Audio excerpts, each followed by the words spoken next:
listen, and this time you got to remember so we don't get in no trouble. You remember sitting in that gutter on Howard Street and watching that blackboard? Thanks, Cassie. Jules, can you explain the meaning of that last term to me? Which one specifically, sir? I mean the term watching that blackboard. Okay, yeah, it's an allusion to the way that people who needed work would wait for jobs to be posted on the blackboard in the front of offices during the Depression. So it was literally like watching the blackboard. Well said. You're obviously familiar with the book. Yeah, well, we did it at my last school. All right, we're almost out of time. For next week, you guys need to do your group assignments. You've been given a list of books from Miss McPhee before she left. Now, I'm going to split you into groups of 4, and each group is going to choose a novel, and then each of you is going to do an oral book review of that novel. What, the same book? But what if we don't agree? Well, then the reviews will be diverse. You don't have to agree, you just have to discuss. So, Drew, Jules, Matilda and Cassie, you'll be in group 1. Mel, Christy, Michelle and Catherine, you'll be in group 2. Jeanette, James, William and Belle, you'll be in group 3. Hang on a second. One of you needs to contact Belle. Nina, Ange, Marcus and Tim in group 4. Thank you. What about breakfast at Tiffany's? We all know that and it's really quick to read. No, I heard the chick group talking, they've already taken it. Oh, bummer.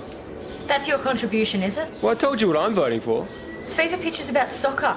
Sick. It's a hell of a lot more interesting than The Great Gatsby. Well, at least that's a classic. Guys, look, we've already got heaps to read, so a short book's the way to go. Fine, classic. Whoa. What about Madame Bovary? Short, I said. Adultery's always going to score points in a discussion. Sex, lies, judgment, all the good stuff, you know? Whatever sounds fine to me. Well, it doesn't to me. Why? Close to the bone, is it? Some secret sort of past that I don't know about. Whatever, you decide. I don't care either. Whatever.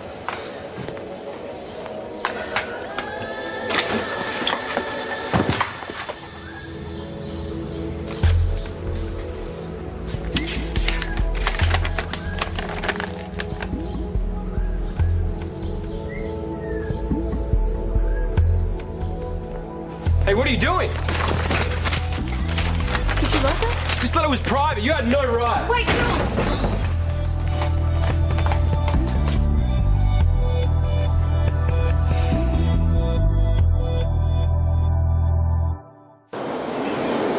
I don't understand why Jules didn't just give her the letter. It would have meant so much to Lily. Obviously, he chickened out. Well, he shouldn't have. It was beautiful. It was all about what an amazing person she is, how he'd never felt such an intense connection with anyone before. Like Lily could see through him to the real him. Okay, so I guess he's not a complete write-off. I'm gonna go talk to him. I'll see you later.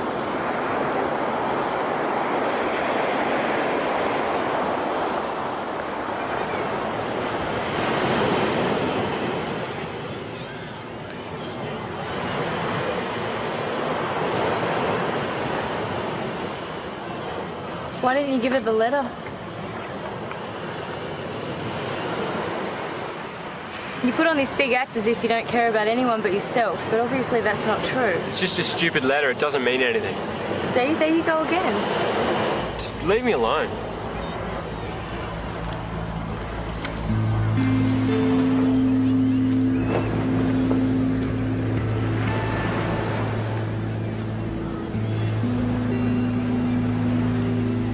Okay, look, all right. I cared a lot about Lily, and I hate myself for what happened to her. It's just like what happened to Linda, and I couldn't go back there.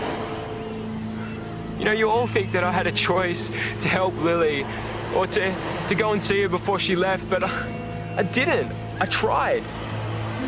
But it's like when I got there, it's just like I froze. It's just like seeing her in the water. Jules, you can get help for this. There are people you can talk to. Why bother? Doesn't matter what I do. It always stuffs up. It doesn't have to. And Lily's going to be okay, so... Don't do that.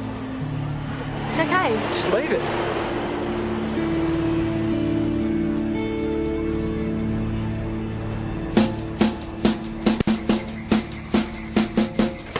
Hey, Cassie, come on in. Thank you. I just need to speak to these guys about an English assignment. Hi. So Maddie says we're doing Frankenstein? Yep. We figure if Mary Shelley can write it in a night, we can read it in a night. Yeah, that's cool, whatever. But Maddie's got Lucas's copy. She said I could borrow yours. Yeah, sure. Just make sure you got it back in time for Jules to read. I've read it. Oh, of course you have, mate.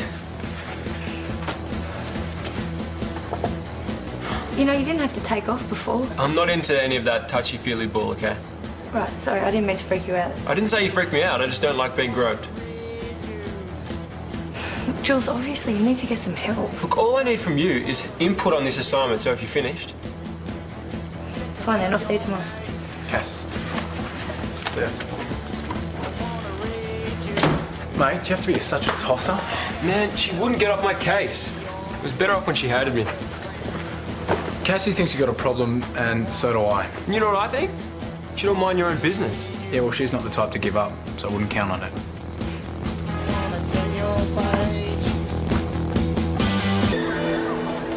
You saying you were wrong about it?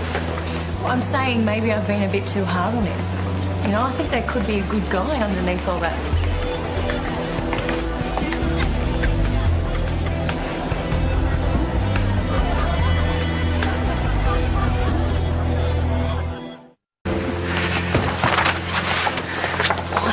Can't you take a joke? It's not funny. Everyone else thinks it is, don't you guys?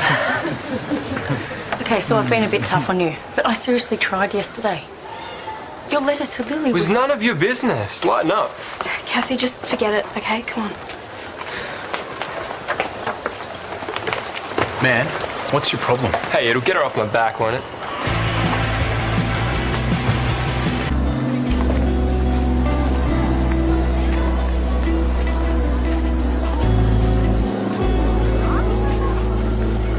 I know what's going on here.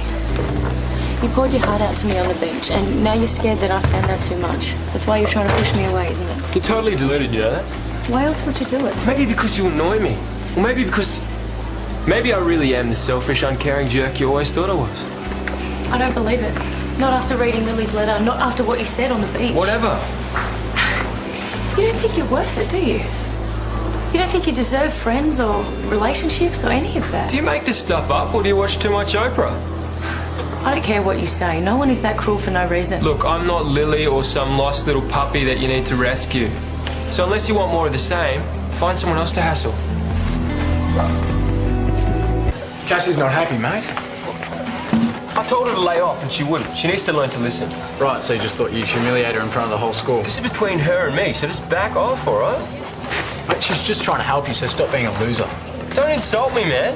I don't need help from a 17-year-old chick, thanks. Yeah, well, maybe she knows more about it than you think. What do you mean? There's obviously more to it. Oh, Cass, Jules has been a waste of space since the minute he got here. Just accept it. Yeah, I know he has, and but... it might have something to do with his girlfriend drowning and with what happened with Lily, but he has had plenty of chances to redeem himself, and yet still he acts like a jerk. Cassie, can I talk to you for a minute? I'll meet you in class. I suppose you know what this is about. Should I? Well, I heard about the incident with the poster and that Jules was responsible for it. What's going on? It wasn't Jules. There were plenty of witnesses. I don't think they can all be wrong. I don't know who did it, but it wasn't him. Okay. Well, you obviously have your reasons for protecting him, but if anything like this happens again, you need to come straight to me, okay? Why'd you tell her I didn't do it? Because I know you didn't mean to hurt me. The more you say stuff like that, the more you just annoy me. Maybe because you know I can tell this isn't the real you. You know what? I think you've got a thing for guys who treat you badly. Sorry? Do you get off on this or something? What? I heard about what your ex-boyfriend used to do to you. Is this why you're so annoying? Truth hurts, huh?